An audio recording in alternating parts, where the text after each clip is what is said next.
So guys শোনো, আমি red রোজটা আমার মতন করে আমি দিয়ে দেব। মানে রেড রোজ মানে অনেক বড় বড় গল্প মানে পাঠ আছে, আমি যে এত অলস ওটা আমি দিতে পারবো না। তার জন্য রেড রোজটা আমি আমার মতন করে দিয়ে দিব। চলো আজ এরা বক বক না করে গল্পটা শুরু করি। এই গল্পটা কিন্তু আমার লেখা।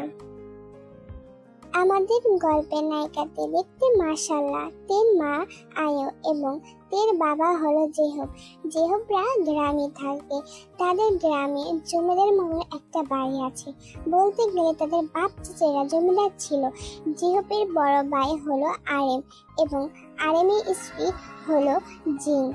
তাদের শহরে একটা বড় বিজনেস আছে, তারা ওই বিজনেসে দেখা করে। বলতে গেলে আরেম বাংলাদেশের টপ বিজনেসম্যান এবং তাদের টুইন্স ছেলে লন্ডনে থাকে। তাদের টুইন্স ছেলে হলো জাংকুক ও জেকে। তারা এতদিন লন্ডনে ছিল, মানে লন্ডনে তারা পড়াশোনার জন্য গেছিল।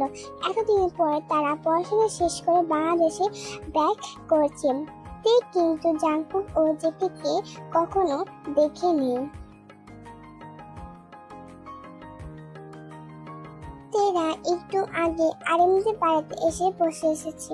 তেরা হাসতেই আরেম হবিকে নিয়ে এয়ারপোর্টের উদ্দেশ্যে রওনা দেয়। তে কি করবে, জিনের থেকে তে একটা রুমে যেয়ে ছেড়ে ওখানে চুপটি করে বসে থাকে। সে কখনো তার চাচাতো ভাইদের দেখেনি, তারা দেখতে কেমন এসব ভাবতে ভাবতে তে ঘুমিয়ে পড়ে। অন্যদিকে হবি ও আরেম দাঁড়িয়ে আছে তাদের ছেলেদের জন্য। হঠাৎ করে দাঁড়িয়ে ছেলেদের দেখা যায় এবং তারা ওইখানে এগিয়ে যায়। জাংকুক ও জেকে তাদের বাবা ও চাচাদের সাথে কুশল বিনিময় করে এবং তারা বাড়ির উদ্দেশ্যে রওনা দেয় এবং কিছুক্ষণ পর ওরা বাড়িতে এসে পৌঁছায়। জাংকুক দেখতে মাশাআল্লাহ এবং জেকেও দেখতে কিন্তু মাশাআল্লাহ। তারপর ওরা গাড়ি থেকে নেমে তারা আস্তে আস্তে করে বাড়ির ভিতরে চলে আসে। ওরা আসতে জিন বেগম তো জাংকুক ও জেকেকে দেখে কান্না ভেঙে পড়ে। এত বছর পর তারা ছেলেকে দেখছে, একটা তো মা, তার মায়ের মতো করবে। জিন এসে জাংকুক ও জেকেকে জড়িয়ে ধরে আর কান্না করতে থাকে। বাবারা তোরা এসে গেছিস, আমি আর তোদের কোথাও যেতে দেবো না রে বাবা। তোরা যে আমার কাছে এসেছিস, আমি তো কোথাও যেতে দেবো না। তোদের আমি এই আমার বুকে রেখে রাখবো। জাংকুক ও জেকে আমি কোথাও যেতে দেবো না। হ্যাঁ আম্মু, আমরা তোমাকে ছেড়ে আর কোথাও যাবো না। এই যে আসলাম না, আমরা এখন তোমাকে ছাড়া আর কোথাও যাবো না। প্রমিস আম্মু। হ্যাঁ মা, আমরা আর কোথাও যাবো না। আমরা যদি যাই তাহলে আমাদের ফুল ফ্যামিলিকে আমরা নিয়ে তারপরে যাব। তার জন্য আমরা আর কোথাও যাব না, এই তোমার প্রমিস। জাংকুক ও জেগের কথা শুনে জিনের কান্নাটা বন্ধ হয়ে যায়। এরপর সবাই এসে সোফায় বসে পড়ে। তখনই আয়ো কিসের রুমের থেকে ওদের জন্য শরবত এনে ওদের হাতে দেয় এবং জাংকুক ও জেকে ঢক ঢক করে শরবতটা খেয়ে ফেলে। তখন তিন নিচে আসে আর এক পাশে দাঁড়িয়ে থাকে। তখন জিন বলে ওঠে, এই কে তেমা, তুই ওখানে দাঁড়িয়ে আছিস কেন? এদিকে আয়, এদিকে আয়, তোর ভাইয়ের সাথে পরিচয় হ। মানে তোর জন্মসূত্রে তো আমরা তো এখানে চলে এসেছিলাম, তো আর পৌঁছানো হয় নাই। এদিকে আয় তো, তাড়াতাড়ি আয় তো। জিনির কথা শুনে তে বাস্তবে ফিরে আসে, কারণ তে এতক্ষণে এক কোণে দাঁড়িয়ে জাংকুক ও জেকের দিকে অপলক দৃষ্টিতে তাকিয়ে ছিল। চুলগুলো সেট করা, গোলাপি চোখ, দেখতে লম্বা সুদর্শন, একদম হিরো থেকে কম না। তখন তে গুটি গুটি পায়ে চলে আসে এবং কাবা কাবা কণ্ঠে বলতে থাকে, ভাইয়া কেমন আছেন? মানে আসলে ভালো আছে, আমি আপনাদের বোন। তিন এমন মিষ্টি কথা শুনে জাংকুক ও জেকে তীর দেখে তাকিয়ে থাকে, কারণ তীর দেখতে মাশাআল্লাহ অনেক সুন্দর। জাংকুকে যেটা পছন্দ হবে যেগুলো সেটা পছন্দ হবে। বলতে গেলে টুয়েন্সটি সবই হয়। এদিকে তো তে তো জেকে তিন দিকে তাকিয়ে আছে, এটা দেখে তে অসুস্থ হয়ে যায়। সে বুঝতে পারছে না তার দিকে তারা দুজন এভাবে তাকিয়ে আছে কেন। তখন জাংকুক ও জেকে আনমনে বলে ওঠে, wow, so beautiful, so sexy, আমার অনেক পছন্দ হয়েছে, I like it, wow, so nice, so pretty, একদম মাম্মি টাইপের। যে কি আনমনে কি কি বলছে তে করে করে বুঝতে পারে। সে মাথা নিচু করে দাঁড়িয়ে আছে। তখনই যে কি ও জাঙ্কুক বাস্তবে ফিরে আসে এবং তের সাথে ভালো বন্ধন কথা বলে। এরপর যে কি আর জাঙ্কুক সবার সাথে কিছুক্ষণ কথা বলেন, তাদের নিজেদের রুমে চলে যায় এবং ফ্রেশ হয়ে বের হয়। তখন যে কি জাঙ্কুককে বলে ওঠে, জাঙ্কুক শোন, আমার না দেখে না আমাদের চাচাতো বোন না, ওকে না আমার খুব প্রচুর পরিমাণে ভালো লেগেছে। ওকে আমার চাই। তুই কি ভাবলি? আমার ওর থেকে চাই, আমার ওর থেকে অনেক বেশি পছন্দ হয়েছে, বুঝছিস? মানে কি আমার যা পছন্দ হয় তাকে তোরও পছন্দ হয়? নেভার। ওকে আমার চাই চাই চাই। ইয়েস, আমারও তে চাই। ওদের কথার মাঝখানে নিচ থেকে ডাক আছে, যিনি ডাক আছে খাওয়ার জন্য। এবার ওরা নিচে চলে যায়। নিচে যে দেখে তে ওদের সামনে বসে আছে। এটা থেকে জাঙ্কুক আর জেকে মুচকে আছে। তে ওদের সামনে বসে আছে, এটা তো মজাই কথা। এরপর ওরা খাবার টেবিলে বসে পড়েন। খাওয়ার সময় হঠাৎ করে টের পায়ে জেকে ও জাঙ্কুক সুরসুরি দিতে থাকে। এটা থেকে তো তীর চোখ বড় বড় হয়ে যায়। হায় আল্লাহ, এই দুই ভাই ওর সাথে এসব কি করছে? তখন তে মনে মনে বলতে থাকে, আস্তাগফিরুল্লাহ নাউজুবিল্লাহ, এই দুই ভাই আমার সাথে এসব কি করছে? এই দুই ভাই কি পাগল টাগল হয়ে গেল নাকি? নাকি আমাকে দেখে ওরা না, এসব হতে পারে না, ওরা তো বিদেশে থাকে। এসব আর আল্লাহ দোয়া নিয়ে থাকে। এইভাবে আরো বেশ কয়েকদিন কেটে যায়। তে এখন এখানেই থাকে।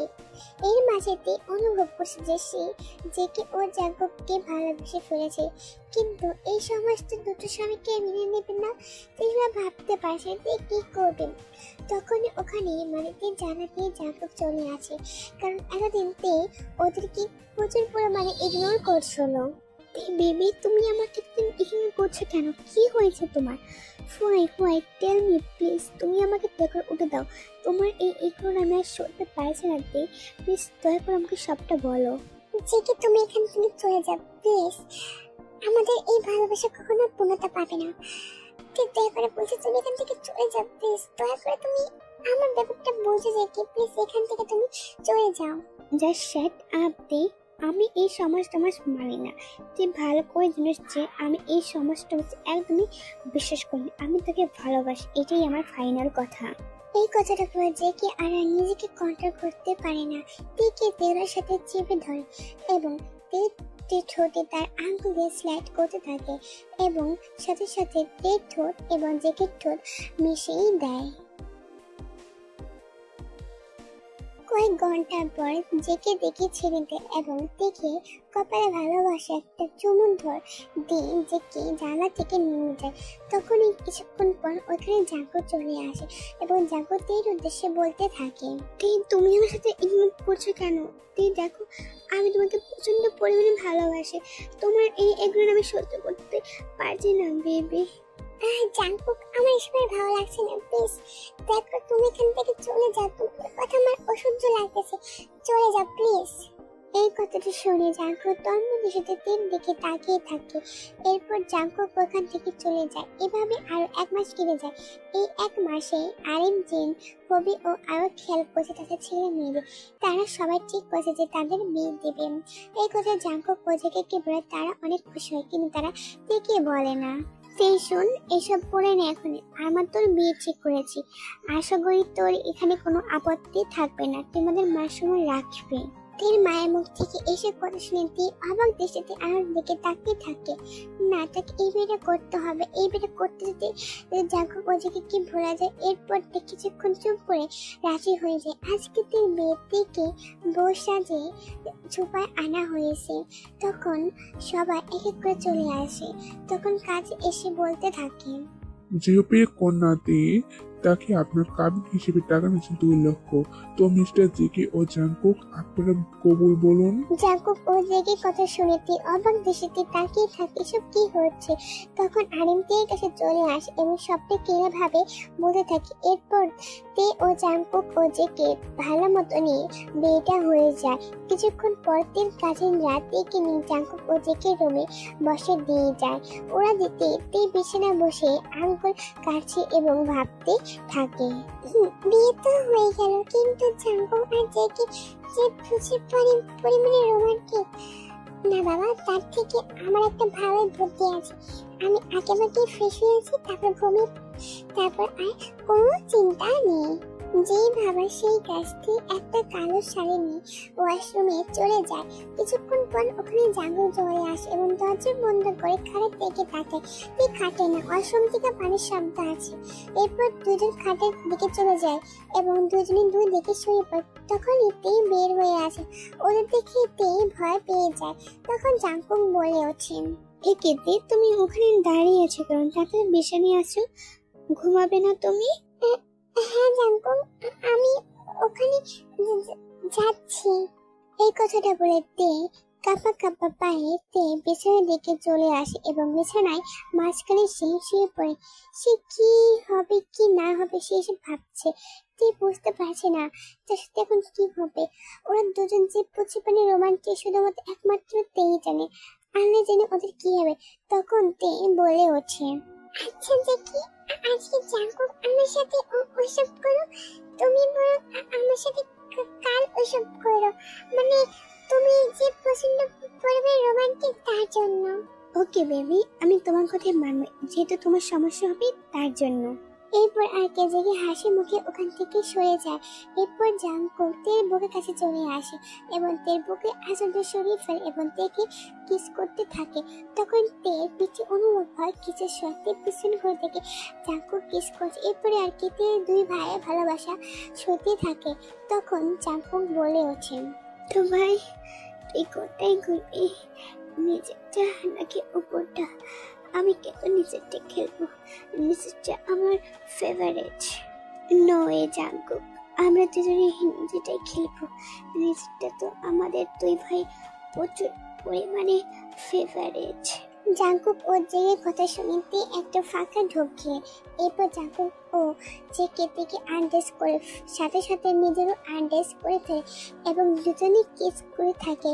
কিস করতে করতে তাদের নিচের প্রকৃতির গর্তের মধ্যে ঢুকেছে এবং তারা ইন্টিমেট হয়ে যায়।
হয়েছে, আমি আর কোনো কিছু দিতে পারবো না। এটা আঙ্কেল আমাকে জুতা মারবে। এরপর আর কি তে জাঙ্কুক ও জেকে ভালোবাসা শুতে থাকে। মানে তাদের ভালোবাসা যে জাঙ্কুককে আর জেকে ভালোবাসা যে তারা ভালো মতনই শুতে থাকে। এ থেকে বেঁচে রাখতে তার বেহাল অবস্থা। এবার তোমরা ভাবনাই করে নাও কি হয়েছে।